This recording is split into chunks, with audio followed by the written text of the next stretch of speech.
Leanne's doing good. How about everybody else? Good, sort of good. Okay, that's all right. I'm going to start tonight with the story. And most of you know that most of my stories have my best friend involved in them, and this is no different. There was shortly after Perry and I graduated from high school, we decided that I had my girlfriend, he had his girlfriend, and we were going to go to Como Zoo. And we were just going to make a day of it. We got there in the morning and we went and looked at the animals and we had a picnic lunch and we sat and we ate. And it was nice. And afterwards we decided we were going to go on some rides because, you know, Como has that miniature amusement park there. And back then, this was 1983, so the rides were different than they are now. Now they've got those real techno rides and all that stuff. But back then they just had basic rides. And we thought that we would spend a little bit of time going on some of the rides. We thought we'd have fun. We thought it'd be a great afternoon. And you know, my favorite ride there was one that I don't think it's there anymore. It's called the Mad Mouse. And it's one of those it's kind of like a roller coaster, but it's in a very closely made square so that your car goes like this, and it's going up and down in little hoops and stuff. Really, I loved this ride. The closest that you can get to it is the Wild Rails at Valley Fair. It's kind of the same thing. But that's not the ride that I want to talk about tonight. The ride that we went on is called the Tip Top. And I don't know if you remember the Tip Top, if you went to Como and you remember the Tip Top, but it's kind of like the Tilt-A-Whirl in that it goes around and around and the cars can spin. But the difference is that the cars for the Tip Top were kind of cup-shaped. You sat inside of them and they had walls that went up around you. And just different than the Tilt-A-Whirl. But the thing that was really different about the Tip Top was that it had a wheel in the middle of it, like a steering wheel that was about the size of this table. And if you grabbed onto that wheel and you pulled, you could spin the car. And Perry and I decided we were going to pull and we were going to spin. And we were going to see how fast we could get that car spinning. And we got it spinning. And it was spinning and spinning and going around and around faster and faster. And we lost track of what was going on around us because we couldn't see the people out in the park because we were spinning so fast. The trees were just blurs. It really felt like the ride was going up and down. We were convinced that the ride was going. And then when it got to that point where we thought for sure that it was time for the ride to be over, we stopped the car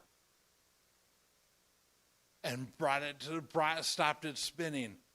And we're looking around, and you know that feeling when you've been spinning and you're just a little bit loopy and a little bit dizzy. Well, that's where we were, at least Perry and I were. The girls, on the other hand, they needed to go put their lunch in a trash can, as it were. But then we realized something. In the midst of our spinning, and as fast as we were going, we had lost all orientation, and the ride hadn't even started yet. We were getting ready to get out of the car, and the guy's like, "Sit back down. The ride hasn't started yet." And so we sat back down and went through the whole ride. But you know, the interesting thing is this. When Jesus came, when he walked up the hill that we've been talking about, and he sat down and he started talking to his followers, the people were disoriented. They were a lot like Perry and I on that ride. They were trying to find the light, but they were just spinning in place. They had the illusion that they were getting somewhere, but they weren't. It was a time of great confusion. It felt like they were moving, but they were really standing still, just spinning in space. And Jesus showed up to stop the ride and put them on a sure footing and let them see what he was really doing and what was really going on.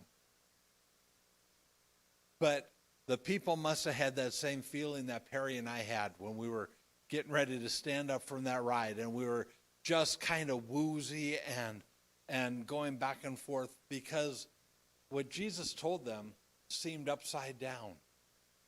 In Matthew 5, verse 5, Jesus said something profound. He said, "Blessed are the meek, for they shall inherit the earth."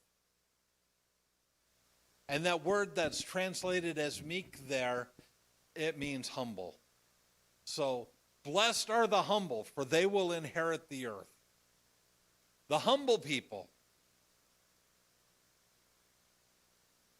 Humble is an adjective. That means it modifies a noun.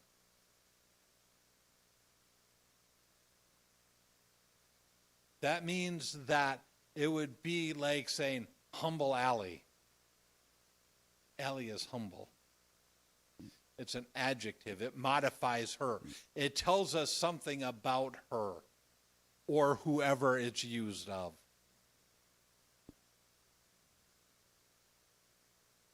And it means having or showing a modest or low estimate of one's importance. So the people that have a modest or low estimate of their importance are the ones who inherit the earth. The people who think that they're not good enough, they're the ones who inherit the earth. The lowly, the downtrodden, that just seems backwards. It seems more like the people who think a lot of themselves, the people who have accomplished a lot, the people who are at the top of the heap, the people who have achieved everything. They're the ones who would inherit the earth. Doesn't it seem like that's how it should be? They're the ones who would inherit the earth. They get what they want, right?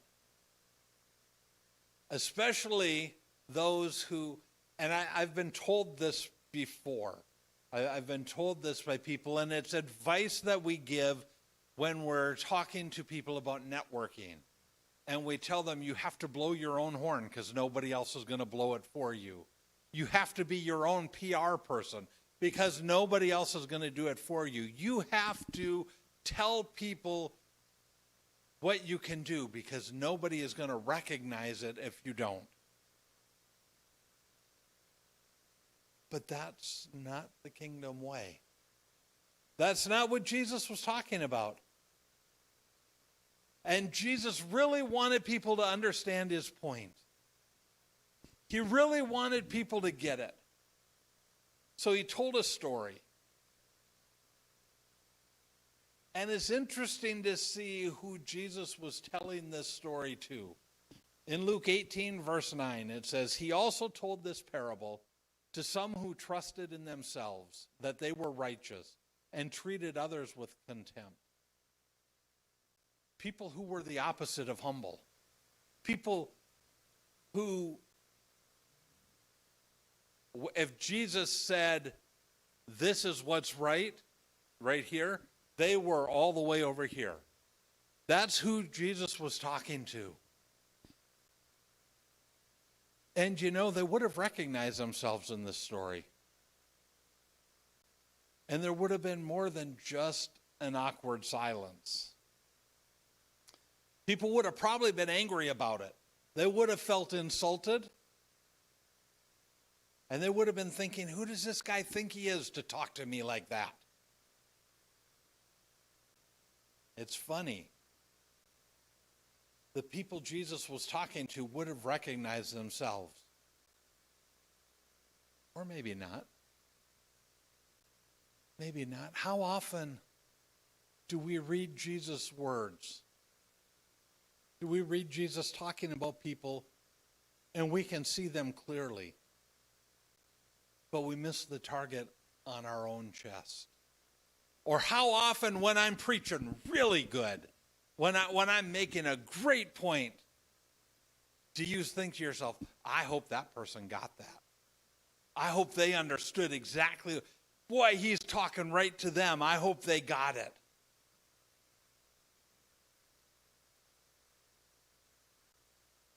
And miss the fact that it's kind of about them. So Jesus was talking to a group of people that did not realize that he was talking about them. So anyway, he's talking to these people, and they probably don't get it that he's talking about them. And he tells a story about two people praying, and he contrasted the two people. He said one was a Pharisee, and we need to understand some things about Pharisees. Pharisees were the ones that were speaking out about the compromise in the Jewish people. They were the ones who were saying, that's not the way it's supposed to be. They were the ones that were saying, that's not what a true Jew is. They were the ones that were pointing out the laws that God had given that were not being listened to. And the interesting thing is, even though we don't really get that from the Bible, we get it from human nature, they were probably the ones that the people admired.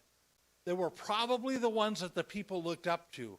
They were probably the ones that the people thought, they've really got it figured out. They have such a good relationship with God. They are so close to God. I wish I could be like them.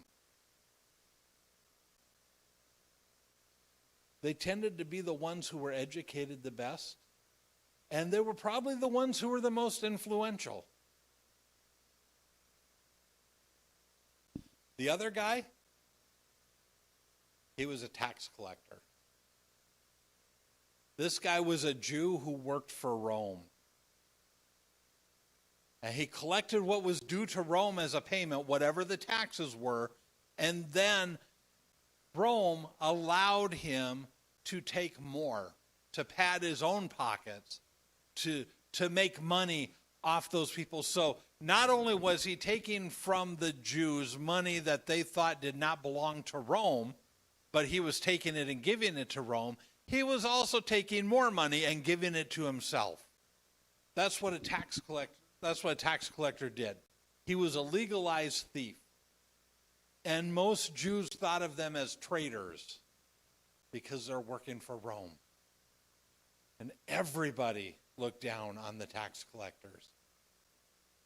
We talked a couple weeks ago about the lady who was a prostitute. She looked down on the tax collectors.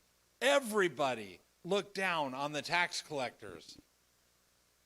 You could be like that. Well, I do this and I do this and I do this, but at least I'm not a tax collector. And Jesus says these two guys, the Pharisee and the tax collector, went to the temple to pray. And the Pharisee prays. And we get to hear his prayer in Luke 18, verses 11 through 12. The Pharisee, standing by himself, prayed thus. God, I thank you that I'm not like other men, extortioners, unjust, adulterers, or even like this tax collector. I fast twice a week. I give tithes of all that I get.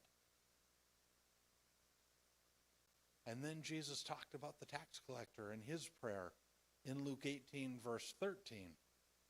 But the tax collector, standing far off, would not even lift his eyes to heaven, but he beat his breast, saying, God, be merciful to me, a sinner. Now, let's be real for a minute. We all like to believe that we're like the tax collector. I mean, not that we're traitors and not that we're thieves and not that. But we all like to believe that we're the guy that's standing there praying, going, Lord, be merciful to me, and being all humble. and contrite, not even able to look up to heaven, but staring at our feet as we mumble to God and beg for his forgiveness. But the reality is, unfortunately, I think we're all a lot more like the Pharisee than we might want to admit. How often do we find ourselves saying, you don't talk to me like that? Or, it's not fair. Or, did you hear about? Or, I don't need anybody's help. Or, it's not my fault. Or if you find yourself celebrating someone else's failure, or you obsess over the opinions of others, or you're utterly convinced that your opinion is the only right one. All of these are telltale signs of a budding Pharisee. There's someone with an I problem, and that's I, the letter I, like I, not I. Now, I want to be fair here. It's true that just because you might say, there were times when I talked to my daughter, when my daughter, this is going to be hard for you guys to believe, but when she would be talking back, and I would say, you don't get to talk to me like that. I'm your father. That doesn't mean that I'm a budding Pharisee. That means that sometimes uppity children need discipline. You can all say amen.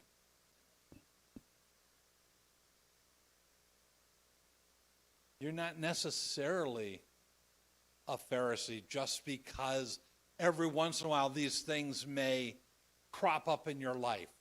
But if you find them cropping up quite a bit, you might need to take a look. If it's never your fault, there's a problem. And even now, people are hearing what I'm saying and they're trying to justify how they don't fit into these things.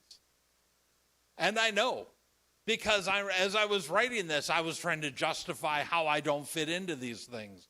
I was trying to say, no, okay, that's not me. Nope, not because of this, then this, and because of this, then that.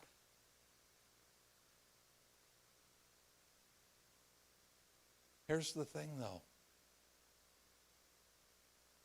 Pride is not just one of the deadly sins. It's the mother of them all. Pride is what caused Adam and Eve to fall. And the Pharisee was there and he was praying and he was all about comparisons. Did you notice the way that he prayed? I am not like this guy. I am not like that guy. It was all based on performance. And the subtle thing that we miss underneath that is it's like he's saying to God, I am so good that you have to accept me. And the thing about Pharisees is that they're really good at keeping track of what they have and have not done. They're really good at keeping track of all of the good things that they've done and all of the bad things that they haven't done. They might miss one or two of the bad things that they have done, and they might miss one or two of the good things that they haven't done. But they keep really good track of what they have done and what they haven't done. They have that list ready and they can pull it out at a moment's notice. And those first century Pharisees were so good at it that they became respected and loved because they were the real Jews as far as the people were concerned. Jesus had a different opinion, though. In Matthew 23:5, he said of them, they do all their deeds to be seen by others, for they make their phylacteries broad and their fringes long. Phylacteries were these things that used to hang down on their faces, and they'd make them broad, and they'd make the fringes long because these things made it appear that they were holier, that they were closer to God. And the people saw their deeds and they gave them honor. And the people loved them. So they loved themselves. Because once we start to receive the adoration, it's hard not to start to believe the hype. You ever notice that, Leanne, when people start telling you how good you are at worship, how you might start thinking you're a little bit better than maybe even you are? And not to say that you're not good. You're really good. But how easy it is to start getting that puffed up head. And I can say that because I know it about me. When people come up and they tell me how good the message was, and I start to think, oh, maybe I got it all figured out. Maybe I'm there.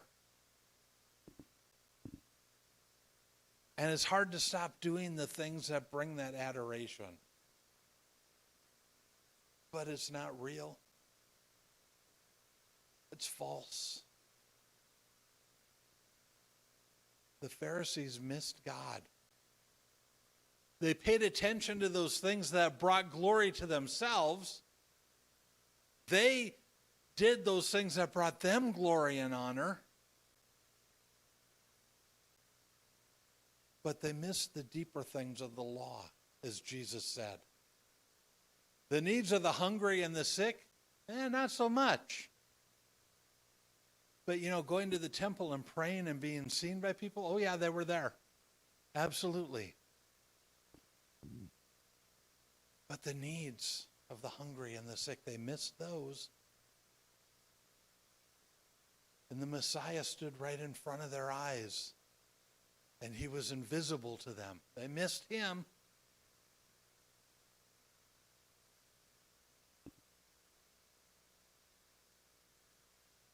It's funny the way the Pharisee prayed. I was thinking about that. See, one of the things that I do as a pastor to help myself be a better pastor is I try to surround myself with pastors who have been doing it longer than me, that have more experience, so I can pick their brains, so I can learn from them, so I can become better at what I do. That's one of the things that I do. That's one of the strategies that they say, if you want to be good at what you do, that's one of the things that you do, is hang out with people that are better at it than you are. And let it rub off. Let it learn. And when I start to compare myself to them, sometimes I end up feeling pretty crummy about myself. Because they're so much better at it than I am. Because they've been doing it longer.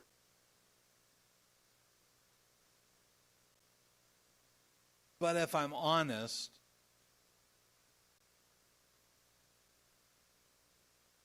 it's helped me grow. Doing that has helped me grow. But see, that's not what our friend the Pharisee was doing. He wasn't comparing himself to other Pharisees. He wasn't surrounding himself with other Pharisees who were maybe better at it than he was, which might make him look bad. No. He was surrounding himself with the people that would make him look good. He was comparing down. He was trying to make himself look better. He wanted to make himself look as good as possible. He drew attention to what he did. It's easy to point out the stuff we do, the external stuff. It's easy to say, well, this week I gave this much, and I witnessed to this many people, and I visited this many people in the hospital, and I prayed for this many people. Oh, and I laid hands on this many people, and they were filled with the Spirit, and this many people, and they were healed. It's easy to keep track of that and keep a scorecard. But Jesus is much more interested in who we are than what we do. He wants to get beyond the performance and see the heart. The tax collector, he finds his only solace in the mercy of God. I don't deserve it, Lord, but I need your mercy. And there's no lip service here. This man is at the end of himself. He's off by himself, not trying to draw any attention to himself, beating his breast, not like Tarzan, not like, look how good I am, but he's beating his breast saying, I am a terrible person. I don't deserve anything. God, please, I need your mercy.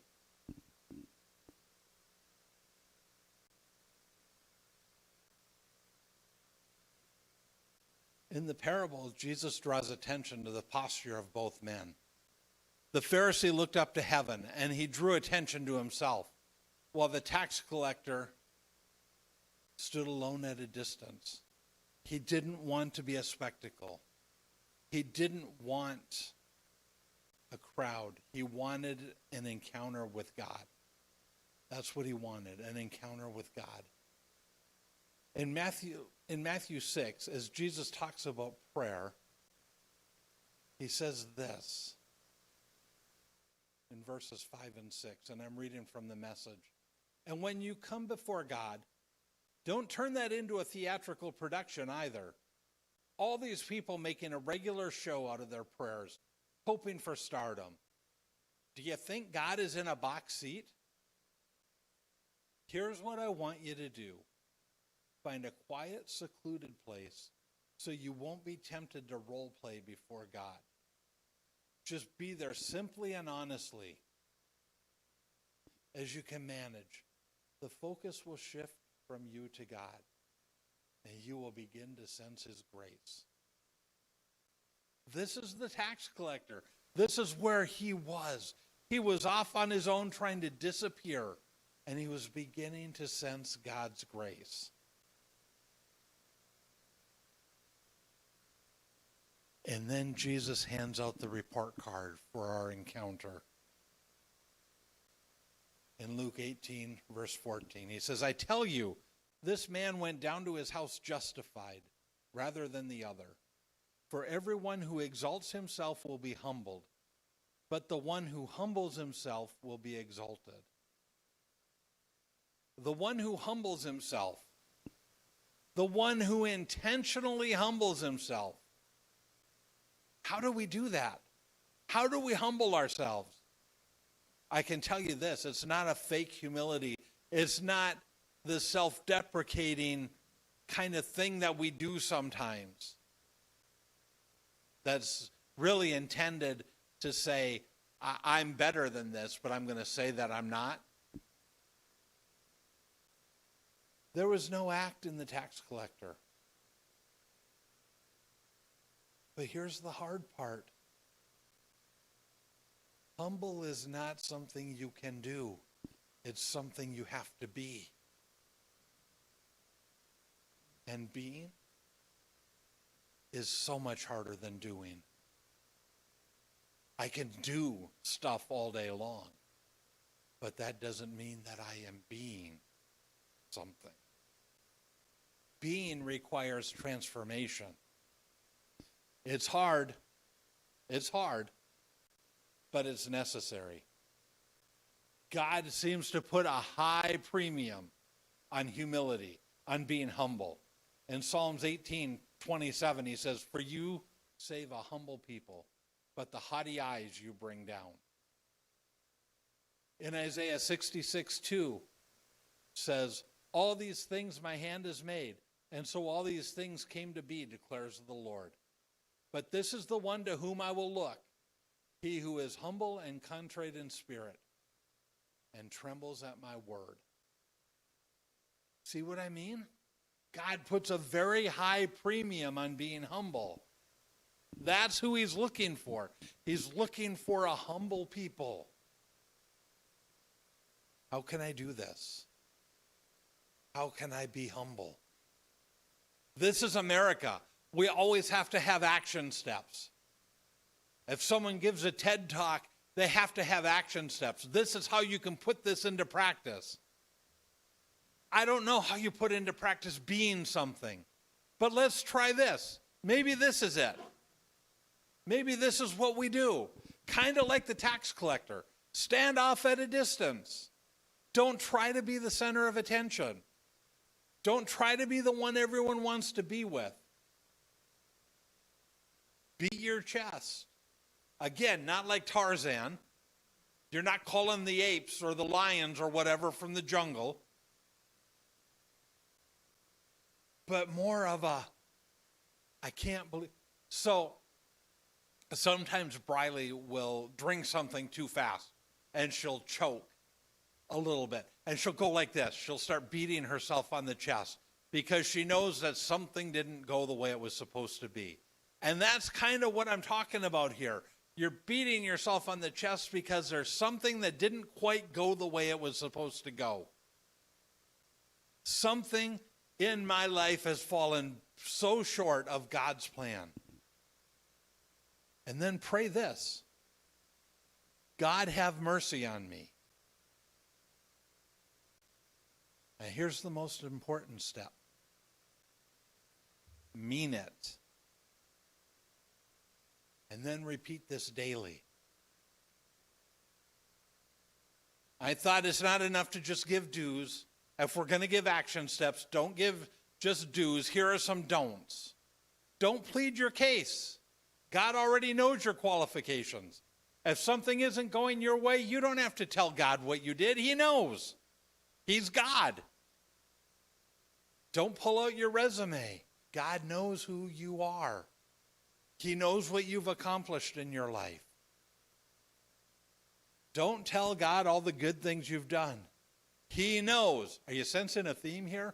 God already knows. We don't have to tell him. But in this particular case, if you pull out your list of all the good things that you've done, you might just be surprised at how far short they fall of being actually good. So that's just kind of a self-preservation one that I'm throwing in there for free. But that passage says something weird. That passage says something that normally when you hear me talking and we get to this point, I tell you, but we can't do this on our own. We need God's help. But this particular passage tells us to do it ourselves. Do it on our own.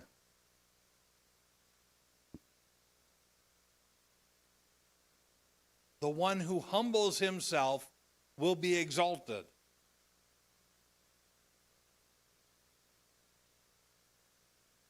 How can I humble myself? Voluntarily confess your sin. Don't wait until you get caught. Don't wait until you think you're about to get caught. Voluntarily confess your sin. You know what? I blew it. I absolutely blew it. This is what happened. Confess.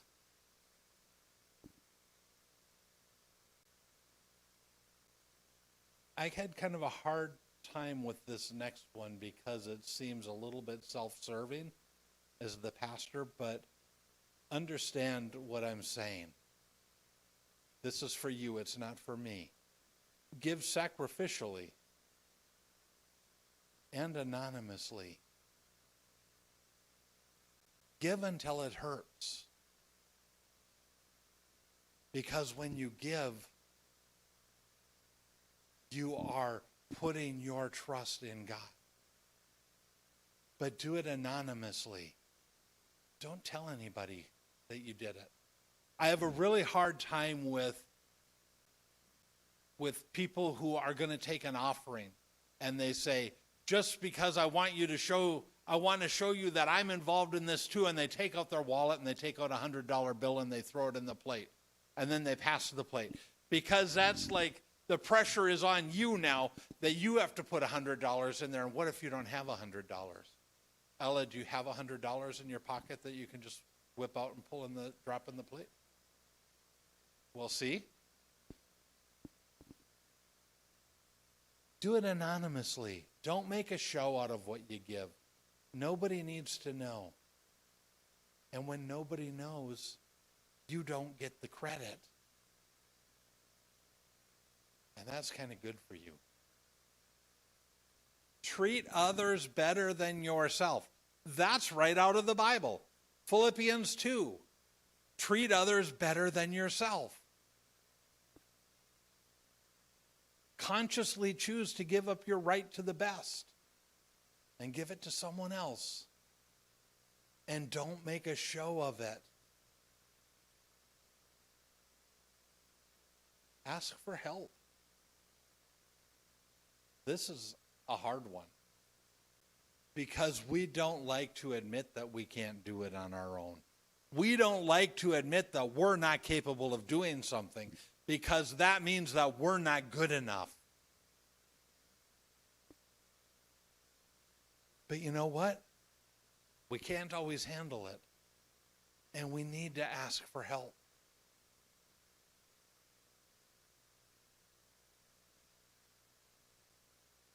The story. Remember a few months ago, right before COVID, Nick Wallenda walked on a high wire between two really tall buildings in New York. And it was on Good Morning America. They were doing things about it every day, building up to it and stuff. You know, he's a Christian. And he's a really strong Christian. And somebody asked him, how do you stay humble when you are the best in the world at what you do? Nobody else in the entire world can do the things that you do. How do you stay humble? And he said, I have to work at it. And the guy watched him, and this was not when he walked over the buildings in New York. This was when he walked over the high wire to the Grand Canyon. He walked across the Grand Canyon on a wire. And the guy watched him after he got off that wire. And everybody else had left. And he walked back out. The guy walked out and he saw Nick Wallenda with a stick picking up garbage. Picking up the garbage. That's how he helps keep himself humble. That's one of the things that he does. What's going to work for you, I can't tell you. I'm not you. But I can tell you that we need to keep ourselves humble. I can tell you that when we start to get puffed up heads, that starts to be trouble. That's when bad things start to happen. So we need to figure it out. The verse says, those who are last shall be first.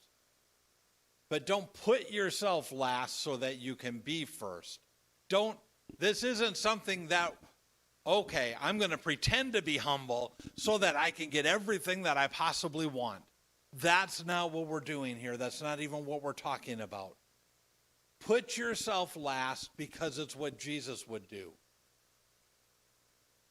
If you want to see what it means to be humble, look at Jesus' life.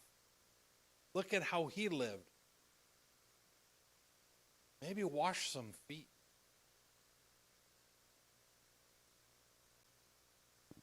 And understand something. Jesus didn't walk around letting himself get pushed around. He wasn't milquetoast. He wasn't this person that everybody just made. He wasn't the 98-pound weakling at the beach. He didn't let people mistreat him. Well, I mean, until the cross. But before that, Jesus didn't let people mistreat him. But he was humble. And we need to humble ourselves. We need to figure out what it means in our life to humble ourselves. Because if we don't, we could miss everything. We could lose everything thinking that we've got everything. Let's pray. Lord, you wouldn't have told us to do something that we can't possibly do. And you told us to humble ourselves. You said, those who humble themselves will be exalted. Those who humble themselves will see heaven. Those who humble themselves will inherit the earth.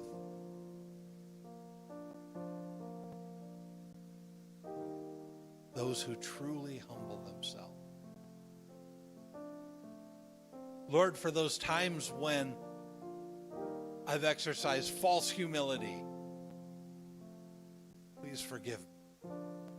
For everyone else who's hearing me, for those times when we've exercised false humility and tried to act like we were humble when really we weren't, because we wanted the accolades that come with everybody saying, oh, you're so humble, you're so amazing, you're so this or so that. Please forgive us.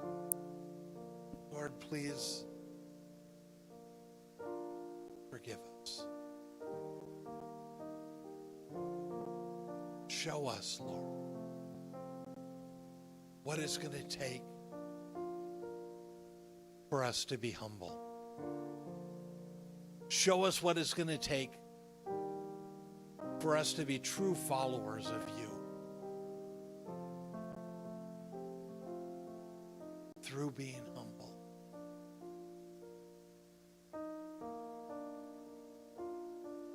Teach us, Lord. Teach us. It's true that humility isn't something that we can do. It's something that we have to be. Transform us. However you have to do to transform us, do that, Lord.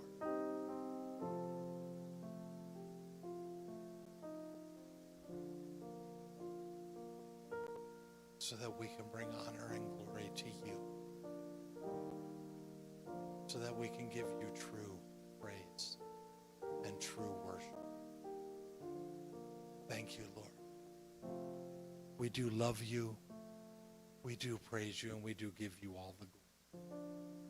In Jesus' name, amen. Amen. Thanks for coming tonight. See you on Wednesday. Or Monday.